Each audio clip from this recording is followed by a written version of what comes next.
جان ہے وہ جہان کی جان ہے تو جہان ہے. اس پورے شعر میں صرف اتنا جملہ یاد رکھنا، وہ جو نہ ہو تو کچھ نہ ہو. بس وہ جو نہ ہو تو ہماری زندگی کچھ نہیں. ہمارے نام کے ساتھ وہ جو نہ ہو تو کچھ نہ ہو. ہماری قبر میں بھی وہ جو نہ ہو تو کچھ نہ ہو. قیامت میں بھی وہ جو نہ ہو تو کچھ نہ ہو. کہیں اذانوں میں وہ جو نہ ہو تو کچھ نہ ہو. قرآن میں وہ جو نہ ہو تو کچھ نہ ہو. ہر جگہ پر یہ جملہ یاد رکھنا، وہ جو نہ ہو تو کچھ نہ ہو. اسی لیے اقبال نے بھی کہا تھا آبرو معظم نام مصطفیٰ اس، ہم سب کی عزت و آبرو مصطفیٰ کے نام سے. ہر چیز نہیں دنیا بعد مصطفیٰ اس، جو کچھ بھی اس دنیا میں ہے وہ مصطفیٰ کے بعد، حضور کے بعد. یہی پیغام امام علی مقام کا تھا. آخری بات، اور اس کے بعد ہم دعا کرتے ہیں، ذکر کے لیے مجمع زیادہ ہے.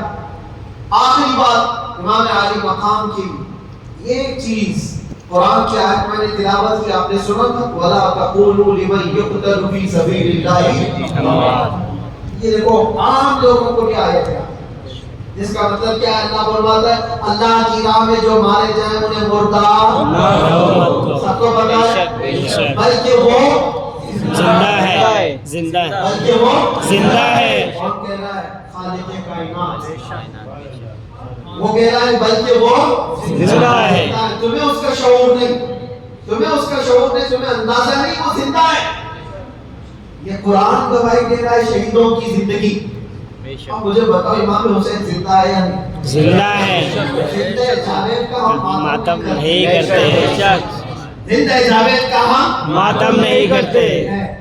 مجھے جو بات عرض کرنی ہے، ایک طرف تو قرآن کی یہ آیت اور ایک طرف دوسری آیت میں آپ کو بتاتا ہوں 20ویں پارے میں اللہ اپنے رسول سے فرما رہا ہے، یا ابو جہل، یا عتبہ، یا شیبہ، یہ سب جتنے دشمنان رسول ہیں، اِنَّكَ لَا تُسْمِعُ الْمَوْتَى وَلَا تُسْمِعُ الصُّمَّ الدُّعَاءَ. اے رسول آپ ان کو اپنی باتیں سنا نہیں سکتے اس لیے کہ یہ گونگے بہرے مردہ ہیں. اللہ فرما رہا ہے کیا ہے؟ وہ مردہ ہے. کس کو مردہ کہہ رہا ہے؟ وہ چلتے پھرتے بھی ہیں، کھاتے پیتے بھی ہیں، اٹھتے بیٹھتے بھی ہیں، بات چیت بھی کرتے ہیں. اور قرآن کیا کہہ رہا ہے؟ وہ مردہ ہے. اور ایک طرف کربلا کے میدان میں آؤ، ہاتھ الگ ہے، پیر الگ ہے، جسم الگ ہے، دھڑ الگ ہے، گردن الگ ہے. قرآن کہتا ہے وہ زندہ ہے. زندہ ہے. سبحان اللہ. قرآن کیا کہتا ہے؟ وہ زندہ ہے. دوسری جگہ پر تو اللہ نے اور بھی اس سے بلند بات فرمائی، وَلَا تَحْسَبَنَّ الَّذِينَ قُتِلُوا فِي سَبِيلِ اللَّهِ أَمْوَاتًا. بلکہ ان کے مردہ ہونے کا گمان بھی مت کرو. کہنا الگ بات ہے، سوچنا الگ بات ہے. پہلی آیت میں کیا تھا؟ مردہ نہ کہو. مردہ نہ کہو. دوسری آیت میں اللہ فرماتا ہے مردہ سوچو بھی مت. سوچ میں بھی نہ آئے تمہارے جو مردہ ہے.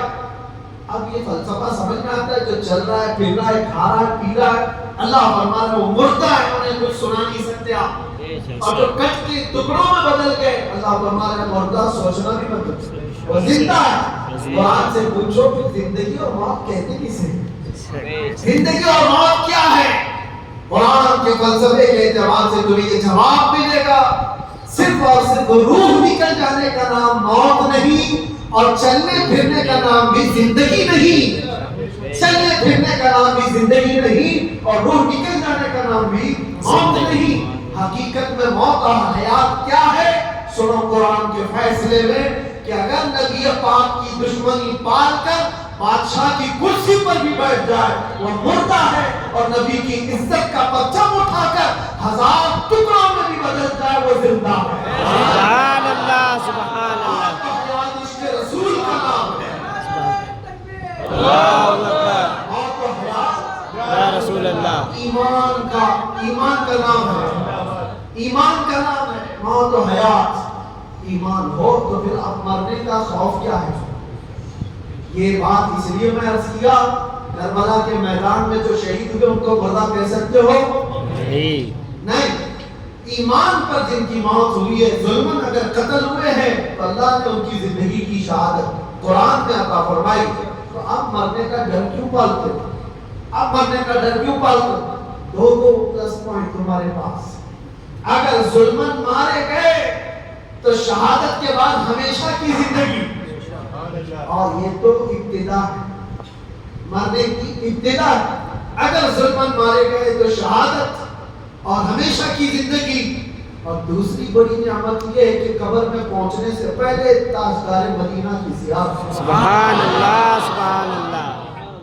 اس سے بڑھ کر کیا اور کیا چاہیے؟ جب کسی بندے کو یہ خیالات ہوں کہ مجھے میرے مصطفیٰ کی زیارت کرنی ہے تو وہ بندہ مرنے سے ڈرتا نہیں ہے، بے شک بے شک۔ روز انتظار میں ہوتا ہے کہ وہ گھڑی کب آئے گی جب آنکھیں بند ہوں گی اور دیدار مصطفیٰ سبحان اسی لیے میرے عزیزو، جانتے ہو آپ ایک مومن صالح کو موت کے بعد اس کے گھر والے قبر میں لے جا کر دفن کر کے آتے ہیں تو حضور نے جو فرمایا وہ سچ ہے کہ منکر نکیرات آتے ہیں، فرشتے آئے ہیں سوال جواب کے لیے، لیکن حضور فرماتے ہیں قبر میں بھی ہوں گا،